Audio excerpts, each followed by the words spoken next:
Irmãos, eu queria partilhar um pouco da palavra do Senhor com vocês, né? Hoje, particularmente aqui para os nossos queridos que nos vão possibilitar que a gente testemunhe desse momento. Mas acredito que é uma palavra que cabe para toda a igreja, uma meditação muito rápida. E eu queria ler lá em Romanos capítulo 6, a partir do verso 1 ao verso 8, que diz assim: Que diremos, pois? Permaneceremos no pecado para que a graça seja mais abundante? De modo nenhum. Nós que estamos mortos para o pecado, como viveremos ainda nele? Ou não sabeis que todos, quando fomos batizados em Jesus Cristo, fomos batizados na sua morte?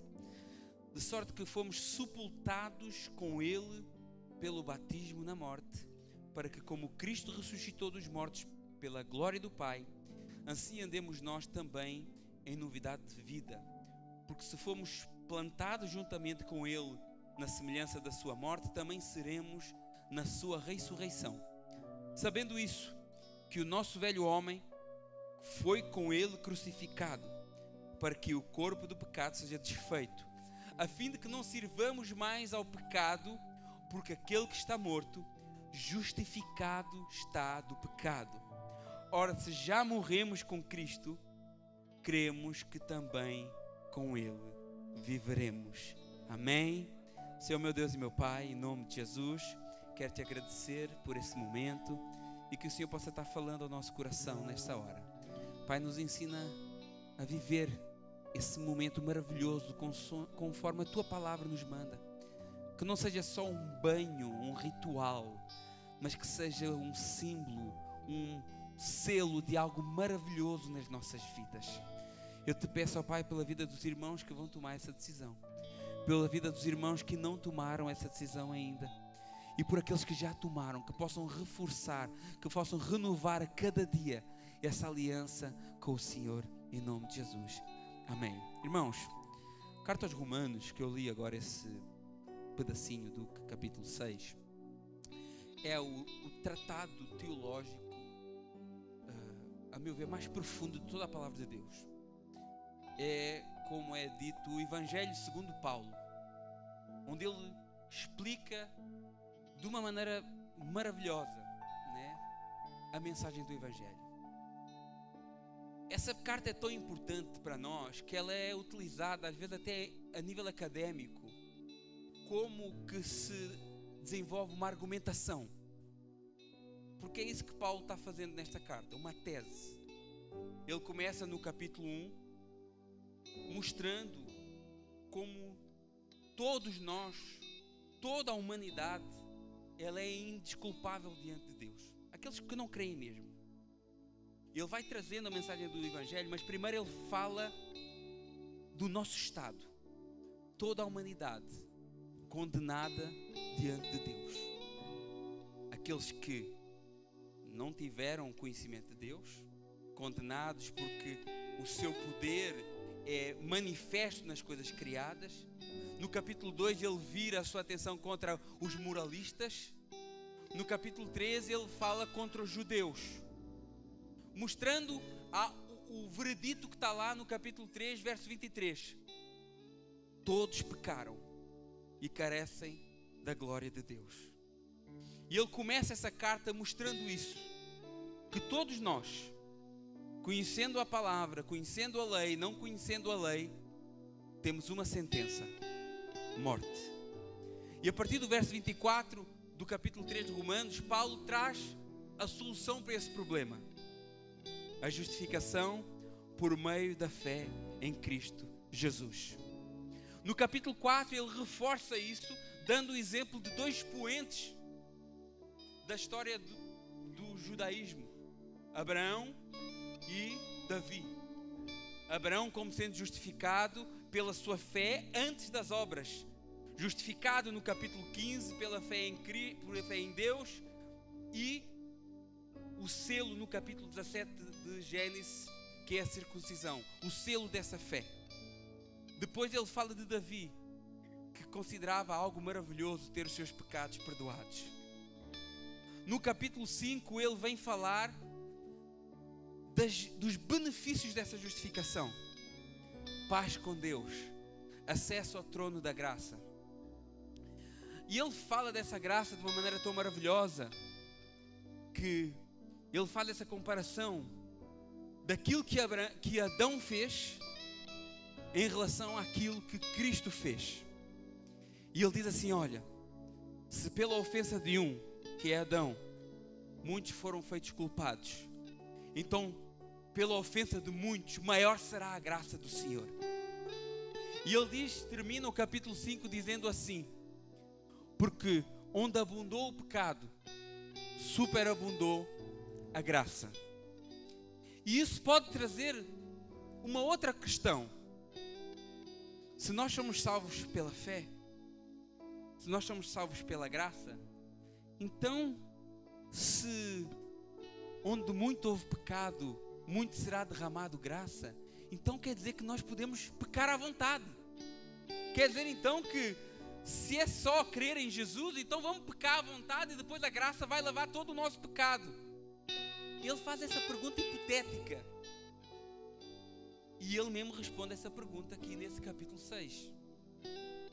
Ele faz essa pergunta que poderia ser uma pergunta de alguém que estivesse lendo a carta. Como assim?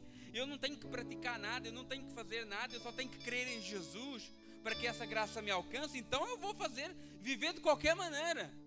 Então, Paulo, adivinhando a mentalidade e os possíveis questionamentos que surgiriam dessa carta, ele mesmo faz a pergunta, ele mesmo dá a resposta no capítulo 6.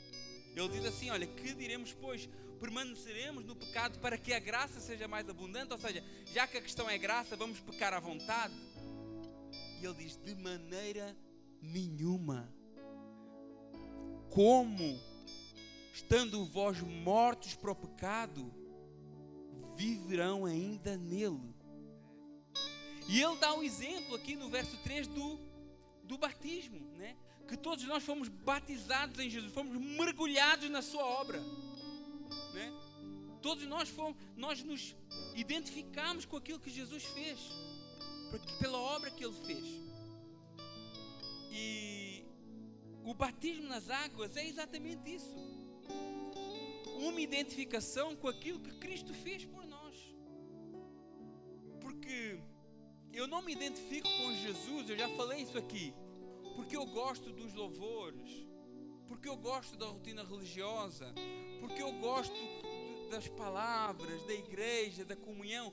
Eu me identifico com Jesus porque eu morri para o meu velho homem e eu ressurgi para uma nova vida. É assim que eu me identifico com Jesus. Da mesma maneira que ele morreu, ressuscitou, eu me identifico assim. Eu mato o meu velho homem e vivo uma nova vida para Jesus. É isso que representa o batismo. É aqui que é o sensus plenior da minha identificação com o Senhor Jesus. Me identificar naquilo que Ele fez e fazer isso para a minha vida de uma maneira simbólica, que ao fim e ao cabo é fruto de algo que já é uma realidade na vossa vida. Hoje vocês confirmam algo que já está no vosso interior. Essa fé que vos alcançou, que veio do Senhor, o Espírito que já habita em vós, que vos faz crer na palavra dEle, que vos faz crer ser pessoas melhores a cada dia, que olha para as vossas fraquezas, mas sabe que tem um Deus poderoso que vos ajuda nessas fraquezas. E o batismo nas águas é uma ordenança do Senhor, uma das duas ordenanças do Senhor que Ele dá para a igreja junto com a Santa Ceia, e é um memorial do sacrifício de Jesus. E o batismo, confirmação pública do fruto da nossa fé em Cristo Jesus, conforme está lá. Quando eu confesso Jesus como meu Salvador, Romanos capítulo 10, verso 9 diz: olha, se com a boca confessar o Senhor Jesus como Senhor e no seu coração crer que Deus o ressuscitou dentre os mortos, você será salvo. Porque com o coração se crê para a justiça e com a boca que se confessa para a salvação. Nesse ato, vocês reconhecem o vosso pecado e a necessidade que vocês têm, que eu tenho, que nós temos, de perdão de Deus, de um novo padrão para a nossa vida, de um Senhor que é alguém que vai me guiar em todo esse processo de santificação, que vai demorar até o nosso último dia aqui nesta terra. Na Bíblia, essa confissão de fé, ela é acompanhada com o batismo. As pessoas criam em Jesus, batizavam. Nós lemos Atos capítulo 8, né? Declarando que assim como Cristo morreu e ressuscitou, eu já morri para o meu velho homem e ressuscitei para uma nova vida em Cristo. Isso já aconteceu em vocês. Eu conheço bem vocês. Eu sei a diferença que já existe na vossa vida. O velho homem já está morto. Glória a Deus por isso. Isso é uma obra do Espírito Santo na vossa vida, no Espírito que já está em vós. Uma vida que a partir de agora não é mais segundo a vossa vontade, não é mais segundo os vossos planos. Agora vocês têm um Senhor. Vocês mudaram de Senhor. Vocês estavam segundo o Senhor das trevas, mas agora vocês estão segundo o Senhor da luz. Aleluia. Agora vocês têm uma esperança, porque antes o que é que sobrava para vocês? Uma vida aqui, 80, 60, 100 anos, e depois disso? Agora não. Agora quando acabar aqui é que vai começar a melhor parte. Aleluia. Paulo dizia assim: olha, eu estou aqui entre dois pensamentos. Eu tenho o desejo de morrer e estar com Cristo, porque é incomparavelmente melhor. Então agora vocês têm uma esperança, agora vocês têm um propósito, porque agora vocês foram chamados para ser a luz de Jesus nesta terra. Vocês não foram chamados para fazer parte de uma comunidade só, estar aqui, sentar e fazer parte de uma organização, mas de um organismo vivo, atemporal e visível, que pertence a todas as pessoas, desde a cruz até à vinda de Jesus. Vocês fazem parte disso e vocês agora têm que refletir isso na vossa vida. Uma vida que não será mais vivida entregue às paixões deste mundo, não, mas será vivida conforme a palavra de Deus vos orienta. Uma vida com compromisso com Deus e com a sua palavra e com a igreja do Senhor, buscando e colocando Deus no centro de todas as vossas decisões. Nenhuma decisão para o cristão é pequena demais. Todas elas devem ser regadas com oração, com direção de Deus, com busca do Senhor. Todas elas. Às vezes a gente pensa que não tem coisas que não precisa orar, né? Eu ali ao mercado, compro, não sei o quê. Não é, irmãos, para tudo. O cristão não dá um passo sem Jesus. E quando nós aprendermos isso, e claro que isso não é só para vocês, mas quando nós aprendermos isso, nós sofremos menos. Quando nós aprendemos que nós não podemos dar um passo sem Jesus, nós nos poupamos de muitas dores. Porque muito sofrimento que nós temos hoje nas nossas vidas é porque a gente quer fazer do nosso jeito, mas nos esquecemos que agora nós temos um Senhor. Agora nós temos um dono. Aleluia. E à medida que vocês vão conhecendo esse Senhor, o Senhor vai se revelando a vocês, com toda a certeza. A revelação de Deus, ela é progressiva na vida do cristão. Deus não chega derramando tudo. Da mesma maneira que quando alguém nasce, ele não vai já andar de bicicleta. Ao princípio nem consegue nem levantar o pescoço direito. Aí depois do pescoço começa a ficar sentado, de ser sentado começa a gatinhar, de gatinhar começa... E assim, a caminhada cristã é a mesma coisa. Na medida que vocês vão buscando o Senhor vai se revelando a vocês. E vocês vão ver que quanto mais buscam do Senhor, mais vocês querem buscar do Senhor.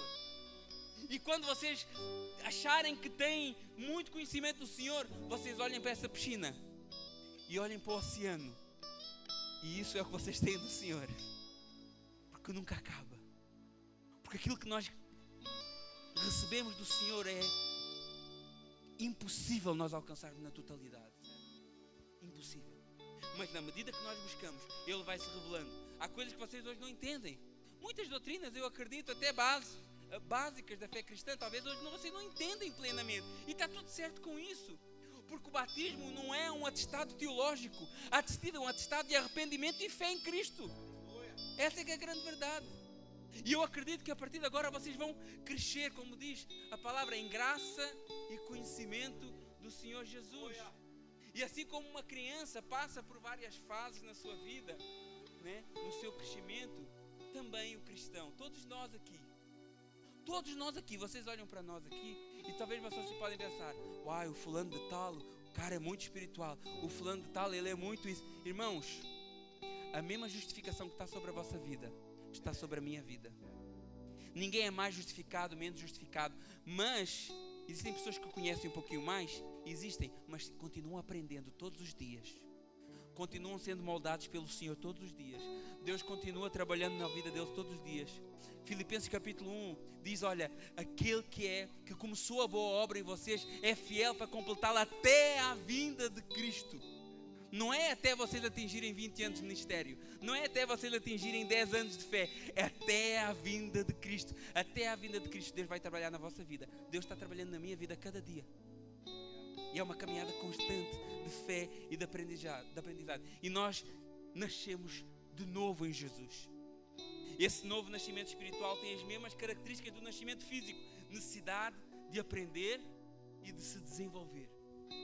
E quando vocês descem as águas do batismo, vocês estão afirmando algo muito importante, tanto para a igreja do Senhor, como no mundo espiritual.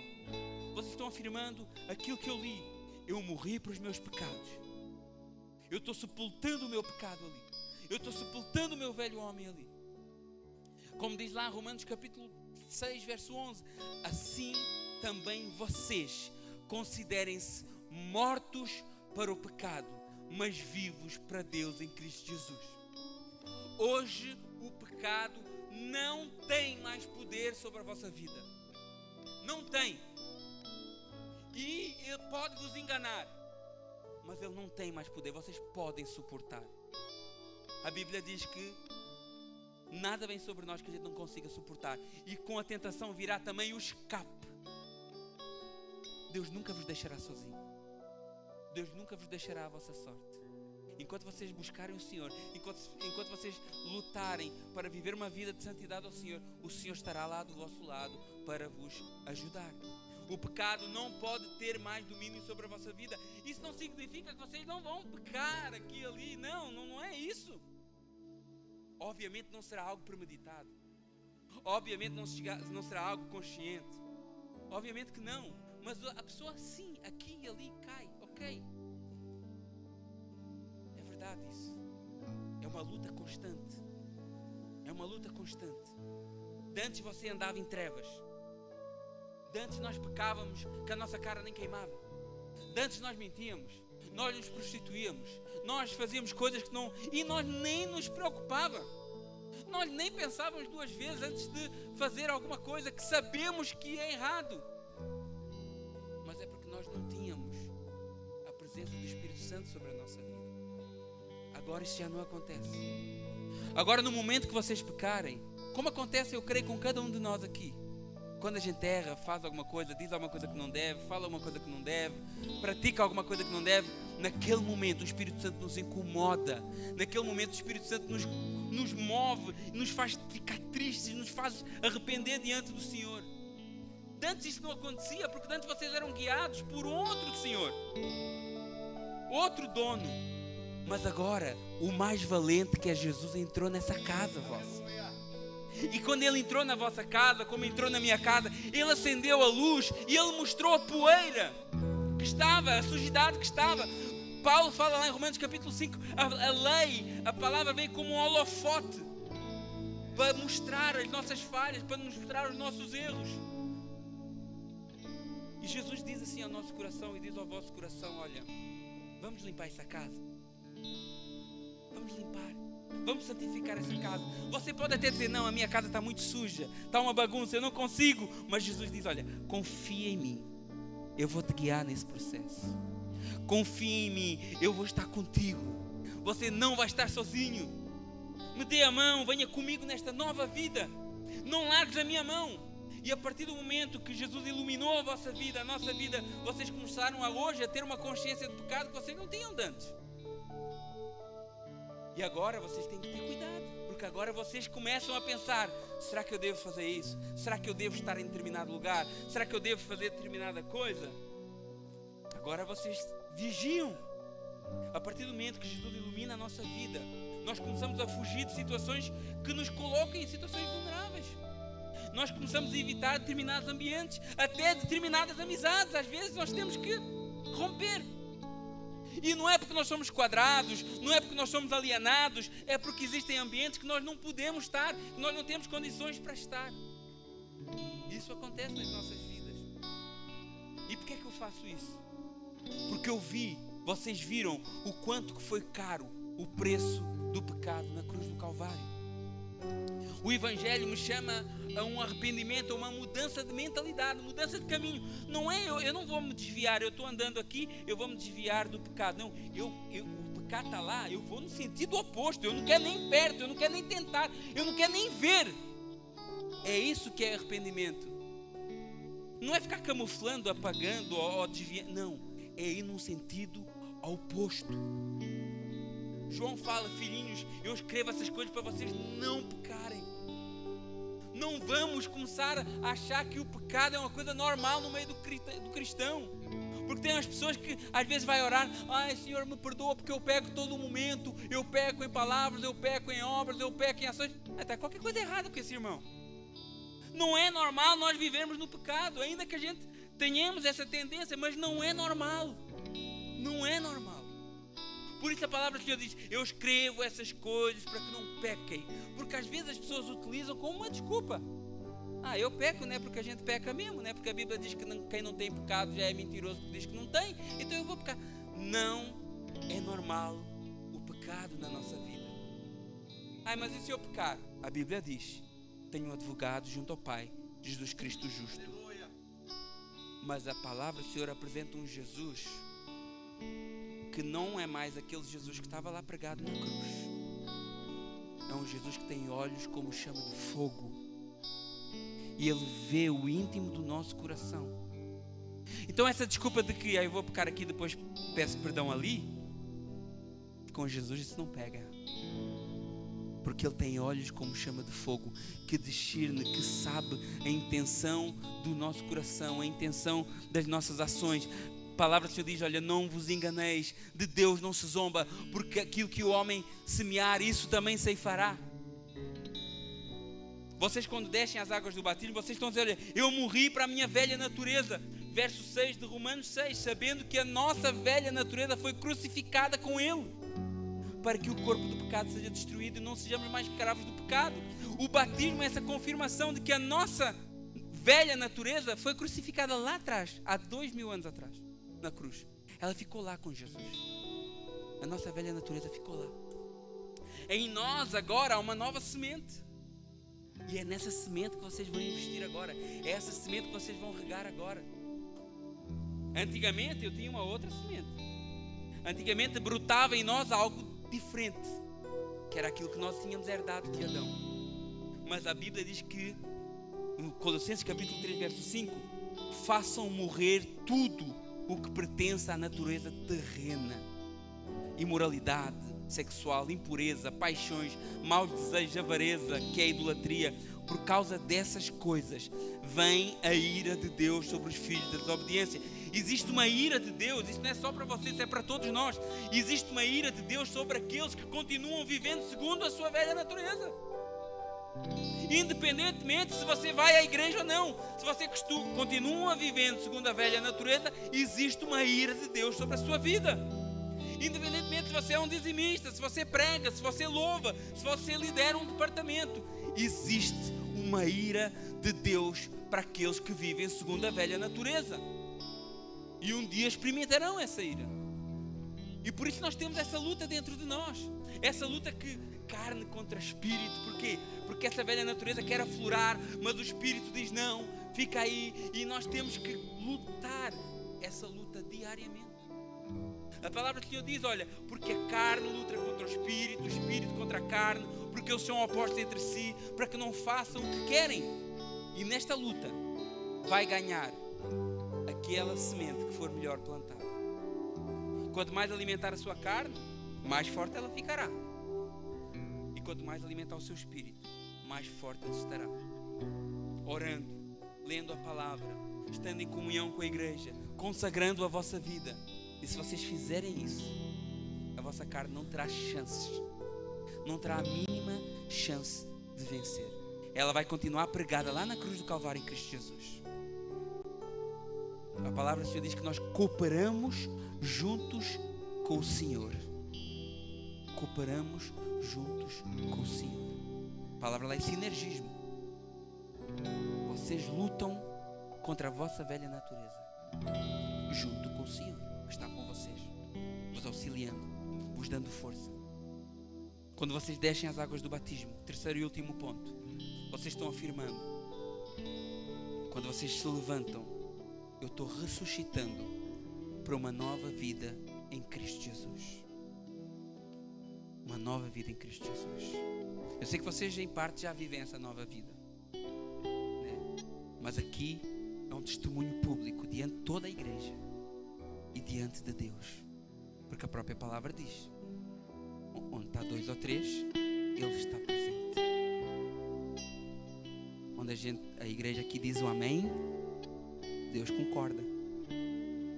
Então, e nós estamos aqui, não só e de maneira nenhuma como juízes, nem como fiscais da vossa santidade, mas como membros de um corpo. E quando a gente está pregando alguma coisa com o martelo e a gente bate no dedo, o que é que acontece? O que é que a gente faz?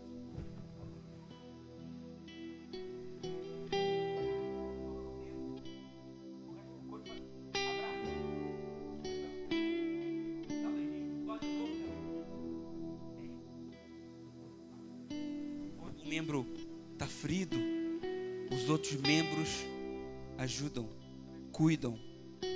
É esse o sentido de ser a igreja. O batismo é a entrada do cristão no corpo, no corpo visível, na igreja local. Vocês agora fazem parte de um corpo local, um corpo que está junto com vocês e que vocês estão junto com eles, um corpo que vai estar vos ajudando, que não olha para vocês como um colega de ginásio, que vai para o ginásio junto comigo. Vamos para o ginásio? Vamos. Não é isso, mas é alguém que faz parte comigo. Alguém que, se ele está ferido, se o Rafa está ferido, eu estou ferido. Se o Rafa é insultado, eu sou insultado. Se o Rafa é difamado, eu sou difamado. Porque esse é o sentido de corpo como igreja.